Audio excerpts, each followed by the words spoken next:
Good morning, guys. Starting where we ended our day yesterday, which is good. Just gonna put my shoes on and don't really know what, because my truck is regenning like it seems to always do. I'm having the little case of deja vu, actually. Those of you guys have been following me a while, like, I don't even know, 10 videos ago or so. I told you guys how my truck regens like every 11-12 hours of idling.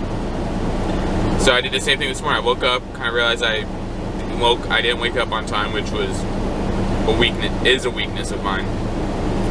And I was like, alright, truck's gonna start regenning and I may as well just stay back here. I can't do anything while it regens. So it regens and it was pretty quick. And it's like, okay, cool. Come back, get up, get dressed, come up here, and the regen light is still on and it's not regenning. So I could drive and hopefully it'll go away, but I don't want to take that chance, because then if I start driving and I start my clock for the day and that solid light starts flashing, that means I need to pull over immediately and let it regen. So I'd rather just do it now before my day even starts. So here we wait, gonna get going. You guys can kind of get a taste of what today's gonna look like, or at least the first bit of it. All this green scenery. I got my next load. It's from middle of nowhere to middle of nowhere, I believe. Oopsies, sorry about that. It's from Hayward, California to Minden, Nevada. It's only 200 and some miles. I should be able to do that by the end of the day. It'll be close. Depends how heavy the load is and where the heck is Minden. Like, if I have to go over Donner Pass and the load is heavy, it's going to take a little longer to go over a pass with a heavy load going up all the hills. So yeah, we'll see what happens. Alright guys, pulled over into a little rest area here, just outside Medford, Oregon, headed that direction up to California, and this doesn't seem to be focusing for whatever reason. It's like the whole camera froze. I moved the camera and the screen didn't move. Interesting. That's not okay either. But nah, just pulled over here for a little break. This is why I haven't really pulled over and given you guys any scenery. It's overcast and dull, and I mean, nice trees and whatnot and some greenery. Not much green stuff around. Everything's dying off for winter everywhere else. But it hasn't been that nice. Hopefully when I get over, there's a big mountain over there I'm about to go through in those clouds. I'm hoping on the other side of it. Usually the weather there is very different once you just go over that pass. It's Siskiyou Pass or Siskiyou Summit, whatever, something like that. Hopefully when I go over that, there's a nice view of Mount Shasta, and I almost want to say that some type of valley, but I don't remember, which is horrible because I used to only drive this route. But oh well. But we'll see if that view is worth showing, because there's a view area where I could pull off and show you guys. So we'll see. Okay guys, at that view area I told you about, and there's Mount Shasta in the clouds. Zoom in a little bit so we're clear. Yeah, usually pretty beautiful this time of year normally, but yeah, covered in the clouds. So today's one of those days, a lot of cloud cover, but oh well, what can you do? A little bit of rain. So yeah, but you can see the potential though with no cloud cover, how pretty this would be. So hopefully next time. Ugh. Time for some go-go juice.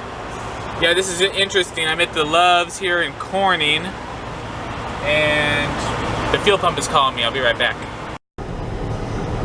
Okay, so we're back at the Loves in Corning still. You can watch the fuel gauge slowly creep up as fuel goes in.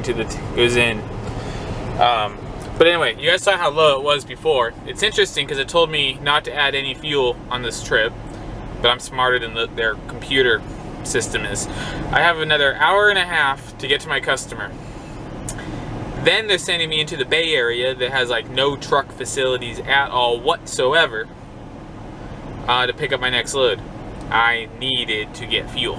So here I am. I'm at the Loves in Corning, California.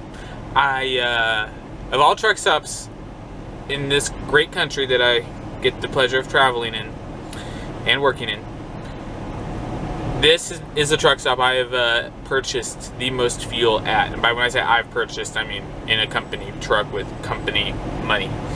I've only ever been a company driver. I've entertained the idea of owner-operator more than once. It's still not completely off the table. But when I drove on the I-5 at Interstate, this was like the place to get fuel. It just worked out all the time. I got fuel here all the time. I got a lot of fuel in the Loves in Santa Nella, and occasionally Roseburg, Oregon, and Ellensburg, Washington, and rarely anywhere else. But yeah, the most fuel I've ever purchased is right here at this truck stop by far. Can't really complain. So yep, she's filling up. She's at about 3/4 of a tank. Zoom in, see if it picks up through the glass. 116 gallons, still going strong. So glad I don't have to pay for that. Ooh, the nozzle just swung. I wonder if that's wind or... Oh, looks like it actually clicked off. Cool. I'm gonna get out and top off. Fun fact, when I top off a total approximately between 12 to 14 gallons. And that's like the fuel capacity for most smaller cars. And that's just what I top off. Fun fact. Yeah, so I ended up topping off 12 gallons that time. Didn't, top it off all the way, but I could have squeezed in another few if I wanted to, but decided not to care. It's so weird for me. Those green trucks with Heartland Express logo, the green ones are old Interstate trucks. Interstate distributor, like what the trailer is. It's weird seeing it mix like that. Yeah, seeing the new Heartless, Heartland Express. Where did I get Heartless from? Wow. Heartland Express. It's just weird seeing that combination on vehicles I used to drive. I never drove that specific truck. That truck starts with a 170. And when I was at Interstate, those trucks were pretty strictly only for team drivers. And unless someone wants to ride with me for fun, I do not plan on sharing a truck with anyone under any circumstance ever again. I suppose something could happen where if I were to meet a lady that I'm attracted to, and there's not many of them in the trucking world that wants to then team drive, that might change things. But I don't see that happening.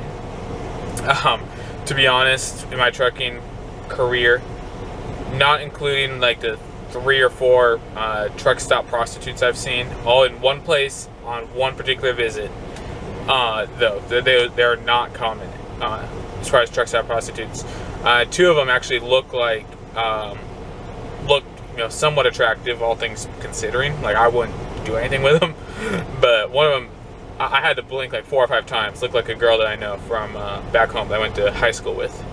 That was really confusing. Then I went on her Facebook and she was hanging out with her nephew. It's like, okay, not her. Okay, she hasn't gone down that road. I was feeling good. But anyway, no, I've only ever met one female trucker that I found attractive. And because it's me with my luck, she was engaged. And actually now she's currently married. We're still Facebook friends. She lives in Florida, although her husband's military career is bringing her to Southern California in now like 5 months. And if I'm still there and haven't moved out when she comes, she's actually said she wants to get together and that she trusts me to hang out and, not to be a weirdo. So she even said, she's like, yeah, you flirted with me, but then you heard I was engaged and you just stopped. And I appreciate that she noticed that. Now, if someone's in a relationship, I have way too much respect for that relationship. Even if it's in a relationship where it's a disaster waiting to happen, that's the path you're going to go down. God bless you and keep you. I'm out of here. And but especially if they're engaged or married, no, I don't mess with that. not my way of doing things. Some people think I'm weird. Some ladies call me a gentleman because of it. Take it for what you want. That's just what I do. Anyway, I'm gonna shut up. I told you guys yesterday I was talking about my cooler. I got Hot Pockets. I'm gonna make that up real quick. I'm taking my 30-minute break, so I'll get those in my little cooker thing I showed you guys yesterday with my chili. And I'm gonna run into Love's, refill my soda thing. I really need to cut back on soda, but I try to stick to the lower calorie ones. I just need something to drink. And yeah, have me a little snack, because once I get going to the Bay Area, there's a lot going on all the time. Bad drivers, no real truck facilities. So this is going to be it for me for several hours till I go into the Bay Area, pick my load up, and get out, which is the goal by the end of the day, is just to get out of the Bay Area and find somewhere to park. And if things somehow go really quickly and there's less traffic than normal, I may end up spending the night tonight somewhere on top of Donner Summit, or Donner Pass. That's roughly where my hours will put me, but we'll see what happens. So, without further ado, I'm going to shut up, get some food, and I'll talk to you guys later. Alright guys, quick little wrap up to the day. Here's where I'm at. Done for the night in Hayward. It's in the Bay Area in California. I got to my customer with my last load, did my drop and hook, got here, and there were instructions for like after hours. You know, here's the gate code, here's where your paperwork will be, whatnot. I went, and all the paperwork in their box, none of it's for my company. So I walk around the property, check on my company's trailers, and there's plenty of them here. None of them have any freight. So at least they did say if you're going to spend the night, you're welcome to do so. You just got to be on the west end of the corner. I'm in the northwest corner. There's a gate way down there, and this just strikes me as not the greatest of areas. So I'd rather be way down here, you know, with my light off. And